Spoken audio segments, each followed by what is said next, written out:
If the playoffs started today, your Rams would be in it. We got big takeaways and everything you need to know from the Rams 28-20 Week 15 over the Commanders. That's coming up next here on Locked On Rams. You are Locked On Rams, your daily Los Angeles Rams podcast. Part of the Locked On Podcast Network, your team every day.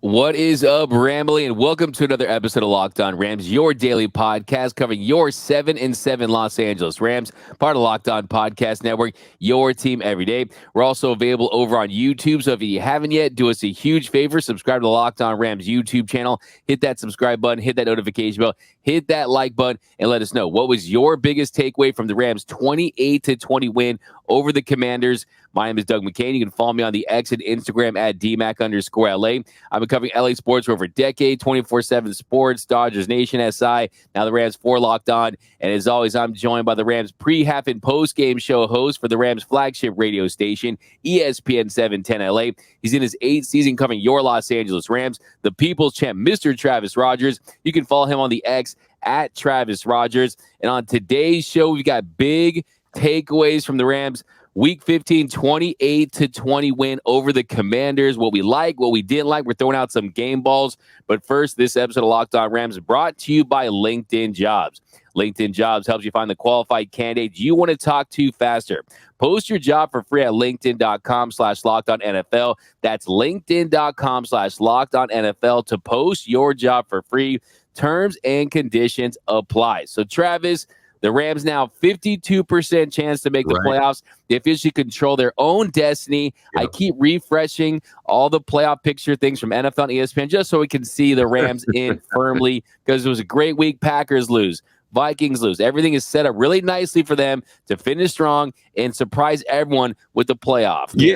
Yeah, it is a tremendous achievement. It's something that I really did not think that this team was going to be good enough to do. I've never been happier to be wrong about a team coming into a season. They said, let's wait and see. Let's play this out. Let's get deep into the season and see where we are and go from there. And they're at 7-7. Like you said, they've moved from in the hunt to in the playoffs. There's obviously a lot of football left. The game coming up on Thursday night, short week against the Saints, is an incredibly big deal. Not to get too far into the numbers, but like you mentioned, Doug, right now they're about a 50-50 shot to get in. Win on Thursday, and it goes up to 75%. Lose on Thursday, and it goes down to 12%.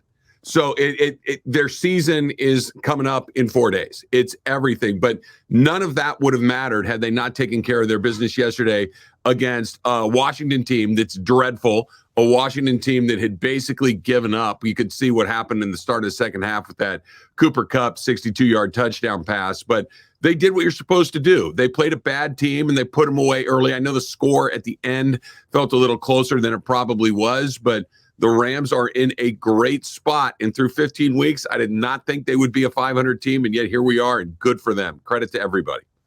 Yeah, we're in mid to late December, and the Rams are still firmly in the mix. They have a playoff spot right now. I mean, you look at this Commanders game. Yes, they should have probably won by more points. Kyren Williams coughed the ball up a couple times in the first half. We'll get into that a little bit. That definitely took some points off the board. But like you said, they took care of business. That was the most important thing. And look, the reality is for this Rams team, the playoffs started weeks ago. And after the bye week, they've done nothing but have success. I mean, 4-1. The one game they lose is to probably the best team, at least one of the best teams in the NFL, in the Ravens on the road in a game they almost won in overtime. So this Rams team, they have been surprising everyone. They've been proving the experts wrong, and they're really in a position right now where you're just seeing credit to the coaches, credit to the players, credit to development, credit to drafting and scouting, and credit to Matthew Stafford and all the veterans who really are at a good place at this part of the season. I predicted the Rams would win this game 31-20. They won 28-20. I was hoping the Rams might get a field goal there at the end somehow, but Kyren Williams kept running the ball, darn it, and getting first downs and taking away those timeouts. But that's kind of my first big takeaway in this one. And we'll talk about Matthew Stafford in a second here. But Kyren Williams, yes, he did fumble twice, right? but that should not overshadow the game he had. 27 carries, 152 yards, had 5 catches for 3 yards. Yes, those fumbles were absolutely costly, but how about this, Travis? First 19 games, 0 fumbles. Lost fumbles in the first half, 2. I think it was an aberration, an outlier, and I think that they're, like Sean McVay said, it's very correctable. It is. It's too bad because he was terrific again yesterday. He has unlocked an element in this offense that we really haven't seen really since Todd Gurley. And not that he's a back like Todd Gurley. He's not, but just having the ability to have a running game that you can legitimately rely on. Darrell Henderson was never able to provide it. Cam Akers was never able to provide it. All the other guys that they've had coming in and out of the organization since Gurley really have not been able to provide it. Kyren Williams has. He's the first running back to go over 1,000 yards from scrimmage since Todd Gurley in 2019, and he did it while missing a huge chunk of time in the middle of the season. Who knows what sort of numbers he's putting up if he's able to do that. All of these incredibly positive things that got done. He got in the end zone again yesterday. This is all good news.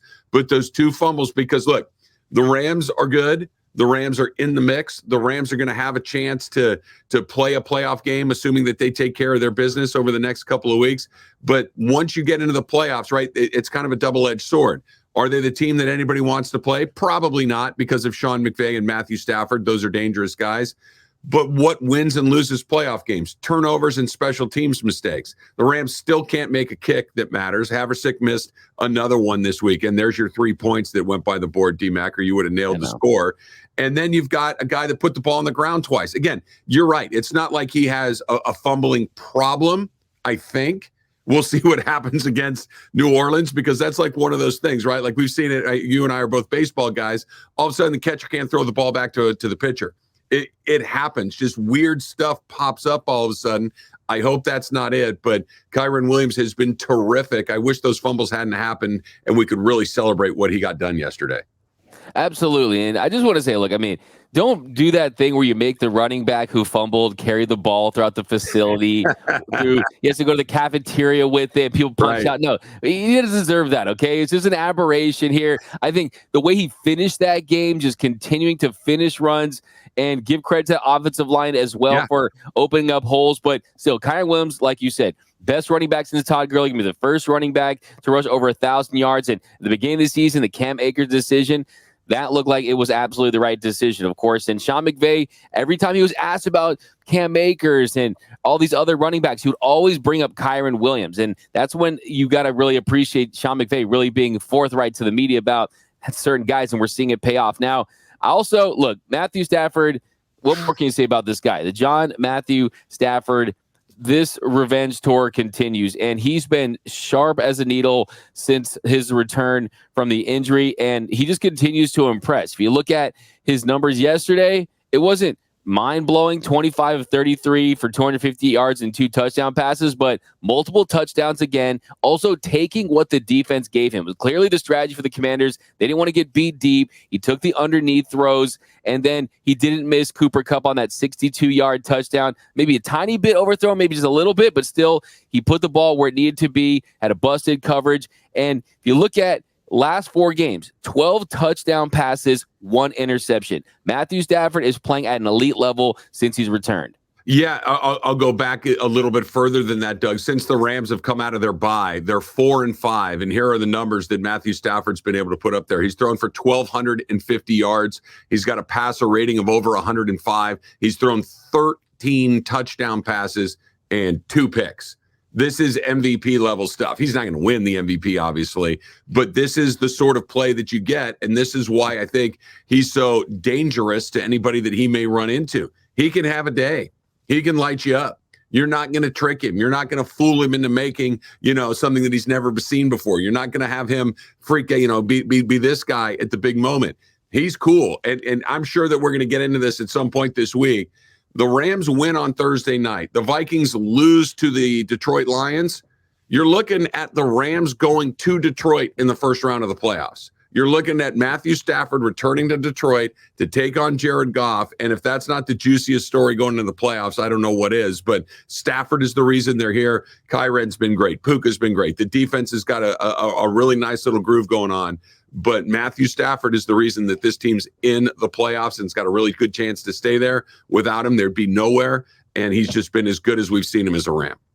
I needs that matchup. I needs that. I mean, you look at the juiciest storylines of the opening round, that would absolutely be it. And also think about all the pressure the Detroit Lions of all teams you would have to face in the first round. Your old quarterback Matthew Stafford almost feels like Michigan getting Bama as their draw, right? I mean, the talent for this Rams team and going into that game, they would be so juiced to go and tackle that matchup. So yeah, absolutely. That'd be my Super Bowl right there. Just in that first round, I really would feel confident about that one. But coming up our next segment, we got more big takeaway stuff we like, stuff we didn't like. We'll talk about the updated playoff picture in a minute here too. That's coming up next here on Locked On Rams.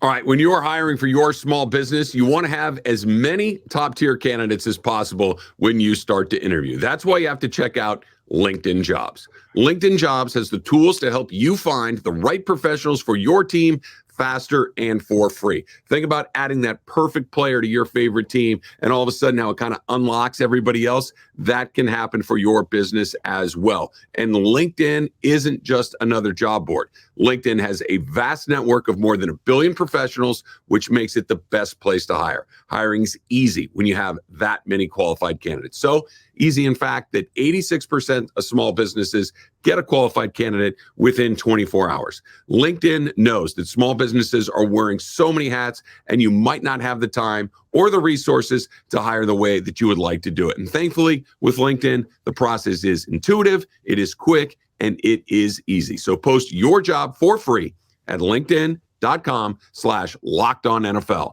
That's linkedin.com/LockedOnNFL to post your job for free. Terms and conditions apply.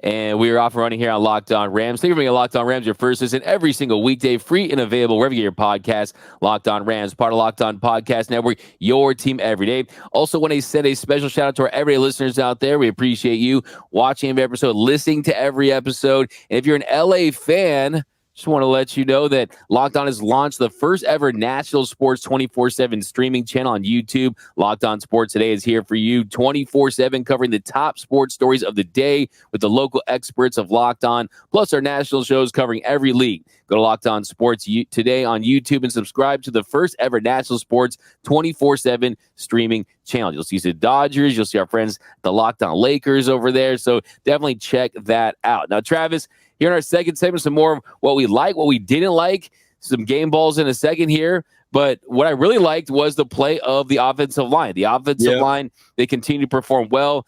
The Rams averaged 5 yards per carry. You saw the holes opening up. Kyren Williams had 27 carries, maybe a couple of carries too much. Royce Freeman, 6 carries. DeMarcus Robinson, Puka Nacua, 3 carries for 26 yards. Matthew Stafford was sacked 3 times, Travis. But most of those had to do with the coverage, right? Most of those had to do with holding the ball a little too long. But offensive line, Joe Noteboom got blown up a couple times, but for the most part, I think he did an adequate job filling in Rob Havenstein. So give this line a lot of credit, keeping Stafford as vertical as possible and open up those holes for the run game. Yeah, I'll talk about the offensive line in just one second. One of the things that I liked, and you mentioned it a second ago, D-Mac, is our everydayers. I had a handful of them come by before the Rams game yesterday. In particular, Lynn stopped by and said that she loves the show. So, Lynn, I see you. Thank you for coming by, and all the everydayers that check this out every single week. Thank you sincerely from both Doug and myself. It feels good when you guys come by and tell us this stuff. It also feels really good when the offensive line plays like this. Look, okay, ready? Here comes another. I'm going to steal this from my pal, Kirk Morrison, who does the pre-app and post with me. He called Joe Noteboom Kike Hernandez, which is, if you need him to play a day in a position, he's your guy. If you need him to play every day, he's not your guy. And that's kind of what Joe Noteboom was yesterday, filling in for Rob Havenstein again, and he was good enough. Was it perfect? No, but he did a good job. And the rest of those guys are really starting to play good football. Dotson and Avila in the middle are absolute monsters. And you're starting to see them with that run game. These are guys that like to go forward. These are like guys that like to put their hands on defensive linemen. You see a guy like Alaric Jackson. When was the last time we said his name? It's been a long time, and that's good news if you're an offensive lineman in the NFL, that we don't say your name very often. This has been Matthew Stafford's been protected. The running game is working. They're not picking up a ton of penalties. They're knocking on wood now, relatively healthy. Rob Habenstein, I think, will be back in time to play in the playoffs if, in fact, they can get there, if not sooner than that. This has been a huge question coming into the season, and here we are deep into December. And it's actually a relative strength of this football team. It's a big, big accomplishment. 100%. Yeah. I mean, you look at last year, all the issues they dealt with the injuries. This year, they are still dealing with them injuries, but they're not significant. And the biggest development is the Dotson trade, that working out, him being one of the best linemen at his position. I think we're going to do an episode on an extension for him, kind of what that looks like. Also, Avila hitting on him, that's been massive as well. And also just from a game planning standpoint, just getting the ball out relatively quick, establishing a run game. You look at the play action pass to Cooper Kupp right there. I mean, that's because of Kyren Williams. So, yeah, this offensive line, everything's kind of working and intertwined together to you're seeing a really productive and consistent offense that's a lot more balanced than we've seen in the last couple of years. Now, of course, to bring up Kyren Williams once more for things we didn't like in the segment. Yes, you did have the 2 fumbles, but I'm fully defending Kyren Williams on those fumbles today. I mean, think about this. After the Commanders cut that lead to 8 points, William had 5 carries for 21 yards. It absolutely put an end to the game. It forced them to burn all their timeouts, and they picked up that big first down. So Williams still got the turnovers. Those hurt for sure, but still, you look at the production, I'm not overly concerned about these fumbles. And you look at the like you mentioned, at the end of the game to kind of put it away after the Commanders scored that late touchdown. I still don't know why they didn't go for 2 after that, but that's a story for another day. Blocked it. Everybody knew that they were coming. They were going to give it to Williams. Everybody knew that the plays that they were going to run, and they still couldn't stop it. And that, I think, is the sign of a really effective running game. Here it comes. Stop it. And when you can't do it, here it comes again. Stop it. And I think that's one of the things that you really got to see yesterday. Fumbles are a problem. As far as some other things that I didn't really like yesterday, and Doug, I hope that I'm wrong here. The Rams' inability to find a kicker this year is a problem.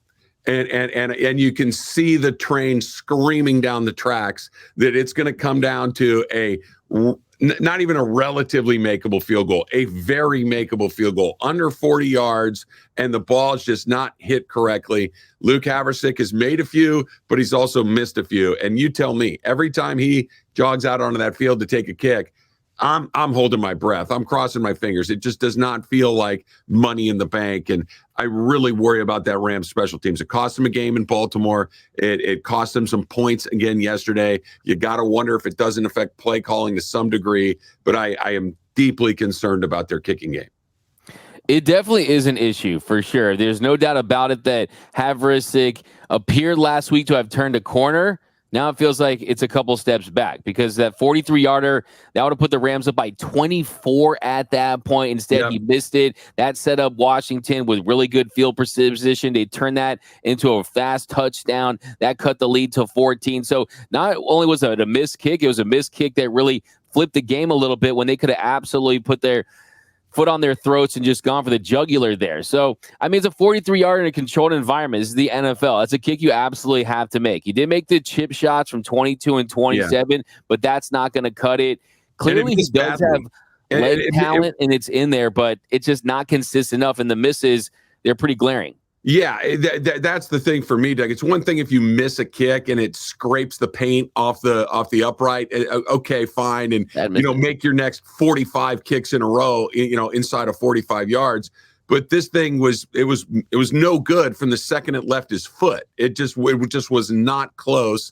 Listening to some guys talk about him, watching him a little bit in the pregame, he misses both left and right. And anybody out there that plays golf knows that you can't miss on both sides because now I have no idea where the hell I'm supposed to aim, right? If I only miss left, I can deal with that. If I only miss right, I can deal with that. But he's got kind of a two-way miss going, and it's a bit of a problem. There's some bad misses. Yeah, for sure. Exactly. They're not just like, all right, not great. Or these are, I don't even like to say the word. They're shanks, right? They're just really poorly struck kicks. And the NFL playoff games are almost always close. They almost always come down to a play or two, and I don't know if I want the Rams' postseason fate to come down to the foot of Lucas Havrisik. It's like when Carlton tried to shoot the game winner for Bel Air Academy, and it's just wide. It just didn't have a chance. Yeah, we can't have them like that. At least give us a little bit of a chance, like you said. I think it's not that you miss sometimes, it's how you miss. And when it's by this wide of a margin, that's when you start to get really concerned. And for me, yeah, when I wake up at 3:30 in the morning in a cold sweat right now, it is thinking of Luke Havrisik missing a kick against the Detroit Lions that could cost us a playoff game. The big question is, Travis, though, at this late in the season, at this point, you already got rid of Crosby. I mean, what do you do? I mean, there's not that many options out there. Unfortunately, you can hit on a kicker in these situations. The Rams are proof of that. But unfortunately, they just haven't done that. And that's kind of one of the only kind of things they really just haven't got a hit on as far as these low-cost reclamation projects this year. There aren't enough, and the Rams don't have one, and they've been looking, and they haven't been able, to your point, D-Mac, kind of stumble into one along the way. And I guess the way you deal with it is don't let it come down to a kick. You know, you're going to have to get off the field defensively. You're going to have to score touchdowns. You're going to have to make sure that, you know, the game doesn't rest on an incredibly, and I don't mean to dump all over the guy. He's doing the best he can, but he was, you know, not on a team for a reason. I don't think that the Rams are dying to sign him to a long-term extension right now. I don't think the rest of the league is lined up at his front door looking to sign him to a contract for next season. They just got to get through. And look, we talk about maybe he misses one in the playoffs. That game in New York, 2 weeks from yesterday, it's going to be cold. Who knows what the weather's like? And the Giants are a weird team. Sometimes they look dreadful. Sometimes they don't. Maybe that's a game that comes down to a kick here or there that you're in, you're out. We'll see what it looks like moving forward. But it is number one with a bullet as far as my concerns heading into the last part of this season. If you can kick and show up to SoFi Stadium and practice at 10, for sure. I mean, we definitely need to do something about it. But coming up in our final segment, we got game balls and some more of what we liked and what we didn't like. Big takeaways from the Rams win over the Commanders here in Week 15. That's coming up next here on Locked On Rams. Speaking of that weather, as the weather is getting colder, the NFL offers Stay Hot at FanDuel. And right now, new customers get $150 in bonus bets with any winning $5 moneyline bet. Think of it like this. It's $150 if your team wins. So if you've been thinking about joining FanDuel, there is no better time to get in on the action. The app is super easy to use. There's a wide range of betting options, including spreads. For instance, the Rams at home, SoFi against the Saints coming up on Thursday night. Rams right now, 4-point favorite. You can go more individual. You can do player props. You can do over-unders, which, by the way, the under hit yesterday because of that blocked PAT at the end. So if you were on that, congratulations. And, of course, there is a whole lot more. So visit FanDuel.com/lockedon. That's LOCKEDON. FanDuel.com/lockedon, and enjoy the part of the regular season that's the most exciting, the end of the NFL season. FanDuel, official partner of the NFL. And welcome back to Locked On Rams. Thanks for making Locked On Rams your first listen every single weekday, free and available wherever you get your podcast. Locked On Rams, part of Locked On Podcast Network, your team every day. Now, Travis, some more what we like, what we didn't like. One thing I didn't love yesterday was that red zone offense. They went 1 for 3 in the red zone. You had some close yardage there, 1 for 3 with goal-to-go situations. The conversion rate just wasn't there. Sean McVay's play calling wasn't the best in the red zone. Of course, you want to kind of do what they've been doing all season, kind of get close and punch in with Kyren Williams, but it's just not the best, and that's something that definitely want to clean up moving forward. I don't get what I have so few criticisms of Sean McVay, and this may be one of the best jobs he's done as the head coach of this team. Easily. But they just stop running the ball when they get inside the 10-yard line, or they'll try it once and it doesn't work, and then they immediately go to something else. It's frustrating because you have a back that can get in the end zone. You have a second back in Royce Freeman, who maybe he's not Barry Sanders out there and doing spins and making guys miss in the open field. That is a big, strong, powerful guy. Let's get his shoulder pads squared up and send him forward. I know Sean McVay likes to pass. I know he loves Matthew Stafford. We were talking about this on the postgame show last night. I think he likes the matchup in goal line situations where other teams come in with their heavy package, their jumbo package, and he's thinking, well, I can get Puka in space. I can get Kupp in space. I can get a little tight end, little flare in space against maybe a guy that's not going to excel in coverage, and he thinks that there's a favorable matchup there. Run the ball. Put it in the until they stop it, I'm going to keep doing it. We saw it happen in Baltimore last week. We saw a little bit on that opening drive yesterday against the Commanders. We see them kind of sputter inside that. It's not even necessarily just in the red zone, but even more specifically inside the 10-yard line where they really want to go to that passing game. I would love to see them keep running the ball until somebody stops them.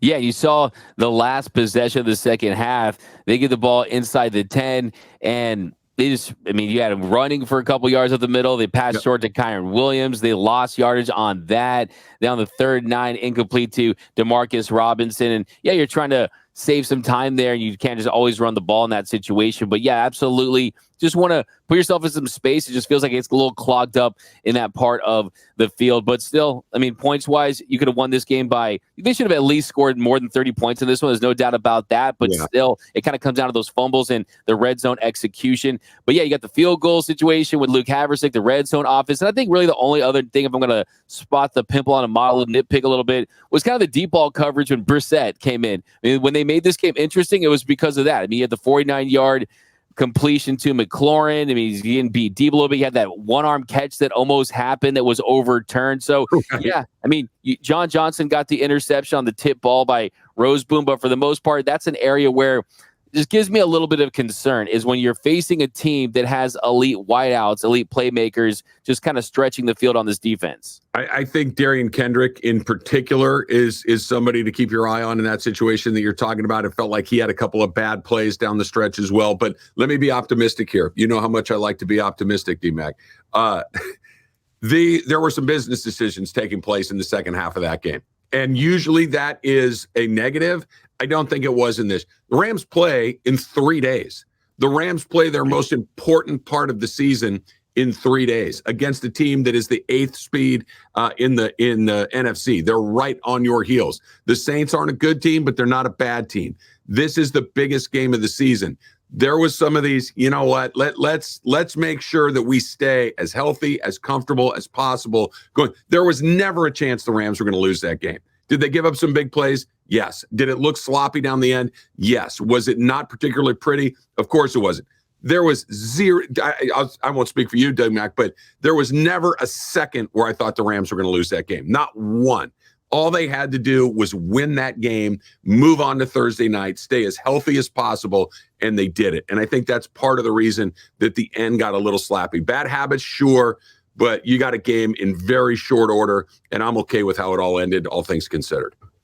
For sure. And yeah, you bring up Kendrick. They definitely picked on him on those 2 drives right there. Then he committed the big PI after they completed a deep ball on him. McLaurin was just absolutely roasting him. So yeah, that to me is an area where you wonder, does he lose his starting job again? Because after having a couple okay performances, a nice one a few weeks ago, makes you wonder if that's their best option there moving forward, kind of late in the season. Like you said, I do think there's some business decisions in there, but at the end of the day, it's still coverage and NFL players going up against NFL players in an NFL game, and that's on tape, and they're going to review it and break it down as if it were the peak of the game, right? They want them to practice good habits no matter what time the game it is. Now, as far as game balls go, I thought about going with Kyren Williams just because of this. The highest average per game in the Sean McVay era for a running back is Todd Gurley, 89.4 in 2018. But at 89 per game, that's second for Kyren Williams. But for a guy that I think we've been definitely just keeping it real with as far as Cooper Kupp and his lack of production in the weeks he was kind of injured, got to give him a lot of credit. I think Cooper Kupp stepping up big, that 62-yard catch right there, 8 catches for 111 yards, a touchdown, the 62-yard long on 8 targets. The blocking was great. Matthew Stafford could easily get this, but I'm giving this game ball to Super Kupp. I agree. I was going to say the same thing, that he looks, the deep ball they hit, that's great.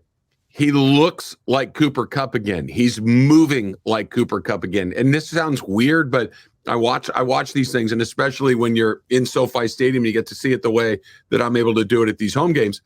The way he gets up off the ground, right? It's not this slow, and he gets up off the ground like I do a few weeks ago. Now he's getting up off the ground like Cooper Kupp, where he just pops right back up and he's ready to go. I think he's really starting to look like the player that we've come to know over the last several years. And you add that together with Demarcus Robinson, who has been a revelation with what he's been able to do. We know how good Puka Nacua has been. So you've got three guys that can make plays, but it's going to go as Kupp goes. And right now he's going pretty darn good. That's a great point on Kupp. I got to go back and kind of look for that, but he's looking just more crispy these days, right? He's not thinking of the injuries and reacting to that. He's just going out there. And when Kupp is at its best, it's when the first part of the play is just getting the ball in his hands. And the second part is how many yards can I get after this catch and falling forward and just not trying to avoid hits or anything like that. He's hungry. And I think that absolutely he's re-energized with the emergence of Puka Nacua and him and Stafford just having that connection, just wanting to ball out and make the playoffs and them just being consummate professionals and competitors. But yeah, I mean, at the end of the day, like you said, you got the win you needed. You control your own destiny at this point, thanks to other teams' losses. Now you just got to keep it rolling. I mean, success, like they say, is the next time you have success, right? And basically, can you beat the Saints? Because as great as it feels today, you lose that Saints team at home, and then it's starting to look bleak once again. You've given yourself an opportunity to play another important game. That's what they've done. They for 2/3 of the season, it was you're just kind of playing games and you're seeing what happens. But coming out of that bye, they had an opportunity to win, to play another important game. And so far, they've been able to check those boxes. They beat the Commanders, and they've given themselves a chance to play another important game on Thursday night. If you beat the Saints, you give yourself a chance to play another incredibly important game on Sunday in New York against the Giants. And if you can take care of that business, then you can buy yourself a little mini bit of a deep breath against San Francisco, probably. But winning is a privilege, winning is an opportunity, and they got an opportunity to go play their biggest game of the season by taking care of business yesterday. And we're not getting flexed out. So your Rams are 7-7, and they're looking at the playoffs. So that's going to do it, though, for this episode of Locked On Rams. And we'll continue to break this game down tomorrow, so stay tuned for tomorrow's episode. We got winners and losers, horns up, horns down. That's going to do it. My name is Doug McCain. You can follow me on X and Instagram at DMAC_LA. And you can follow the People Champ, Mr. Travis Rogers, at Travis Rogers. Until next time, whose house? It's Locked On Rams house.